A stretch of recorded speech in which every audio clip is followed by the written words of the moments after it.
citizens and entrepreneurs to free this nation from the tyranny of oil and save our planet from a point of no return. Okay. I think that's enough of President Obama. So, of course, people in America are gradually starting to realise that Obama is not quite the Superman that they thought he was.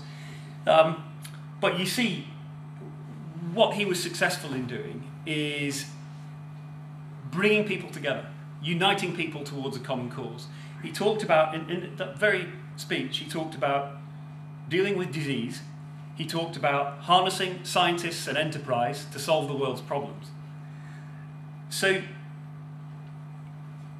clearly there is a degree to which the world's major politicians today have an awareness about what are the things that matter to people. You know, he's a really good example. I have to say that it's not the only way that you can go about bringing people behind a common banner, and in fact it's not the approach that I've been using in my political constituency for the last few years.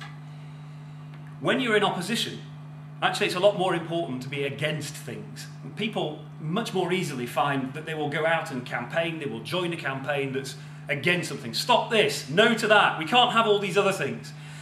That is actually a very powerful motivator that will bring people together. And that's a big risk for what you're trying to do for the people in this room, because it'll be much more easy for people out there in the world to say no to the future that, I mean, frankly, you all know is coming, that you can see. It's as plain as day to the people in this room. People out there who are under a lot of pressure, who don't have the time to think about how the world is going to change in the future, just want things to stay as they are, will quite readily get behind a banner from anybody who's saying, actually, no, we don't want this, we want things to stay the same.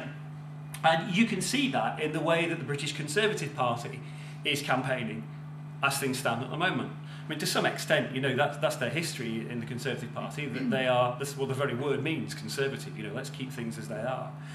And what you see politicians doing is saying, it may be a local issue. It's like in my own constituency, we had the downgrading of Burnley General Hospital. It used to have a full accident and emergency capability where if you got run over by a bus, the ambulance would take you into the Burnley General Hospital and you'd have excellent treatment.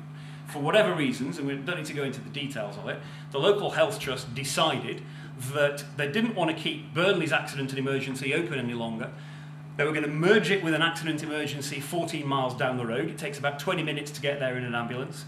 So now people from the very east end of Lancashire who are critically ill in an emergency situation go in an ambulance and head down the road. So what did local politicians do? Well, anybody who had any idea about campaigning said no to the closure of our A&E and organised marches through the town centre, had petitions. I mean, this is all still going on today, and we're still doing that. And that's not being done just because it creates political advantage, although of course it does. It's being done because it's genuinely what people care about. The people of that town are passionate about having those local services in their local hospital. And it's because they're passionate about it that any campaign that supports them, that supports what the public want, will resonate with them and they'll all swing behind it. And that's what's happened. That's been a big factor in why the voting patterns in Burnley have changed. It's one example, there are plenty of others, but that's the kind of thing that happens. So, back to the opening question. Can politicians prepare society for the future? I said that the question perhaps is more, what are we going to do about it? You know, if we think that the politicians need some help because they've failed with examples like the internet, for example, and now you've got even Barack Obama who's struggling with some of the changes that he wants to make, and people are realising that he isn't, so far at least, delivering on some of those initial promises. What can we do to help politicians?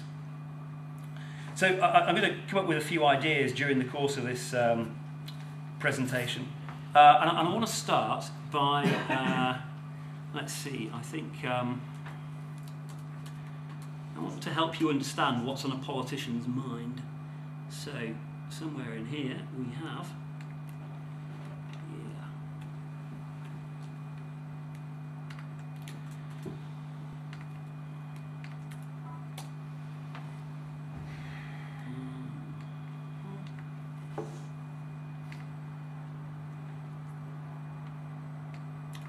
that's not going to come up on screen. I'll talk you through it anyway.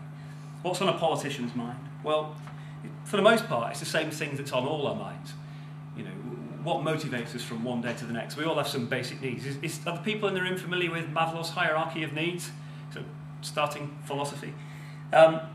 They want the same things. You know, they want to know that they have a roof over their heads. They want to know that they've got food for the next day.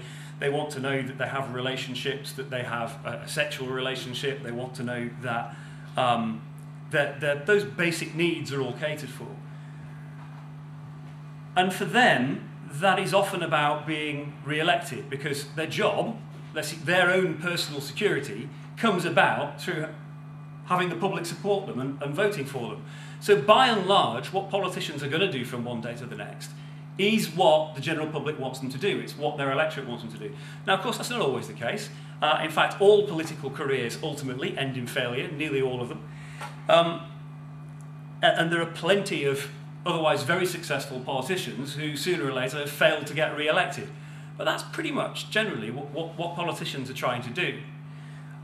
And the point about that is that if you are going to try and persuade a politician of the merits of a particular point of view, if as well-educated, motivated and intelligent people, you can see the future, you can see the technologies that are around the corner and that are going to radically alter society, and you want to persuade politicians of that view, you can do that by rational argument. You can do that by discussing with them. If you want them to actually do something about it, it's a lot easier if you've actually also got the public understanding it and the public on your side.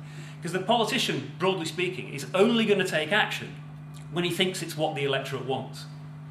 Now, you can either ask the politician to try and persuade the public of your point of view, or you can go that one step further and do that persuasion yourselves, so that when the time comes for the politician to take action, actually that groundwork is all already done.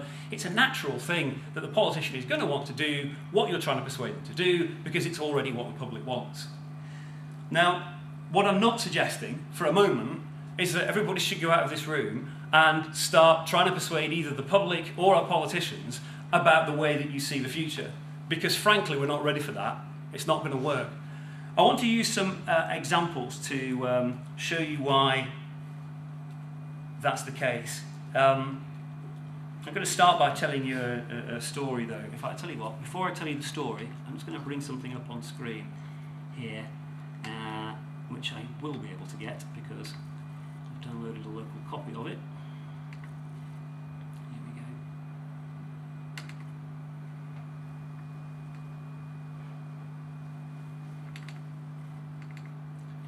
So,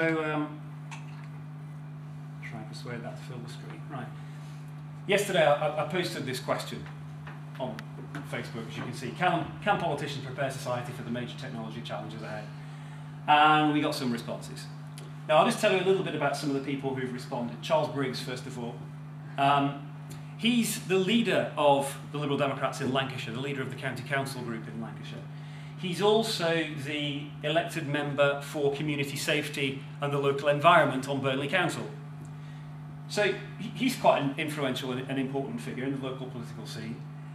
And his response to that question, he's actually asking. He wants to know what major technology does lie ahead. And it's a serious question. I mean, I don't think he'll be that bothered if I don't respond to him. He's not sort of aching to find out the answer. But he is open to it. He does want to know. Let's have a look at some of the other things that are posted. This is somebody I used to work with, Chris Carroll. Politicians aren't responsible for doing everything. Well, of course that's true. I'd like to ask you about this post here, though, from Kathy, who cares anyway. In fact, she edited her post. Her original post was rather more direct than that. I think she woke up the following morning and decided to delete it and post something slightly less robust. I want to ask you a question at this point. What do you think she means by that when she says, who cares anyway? Has anyone got any thoughts about what might be on her mind? Well, partly what was striking me is it a case of politicians preparing society, or is it the case of that politics is... you've already described that politicians do what they're there as representatives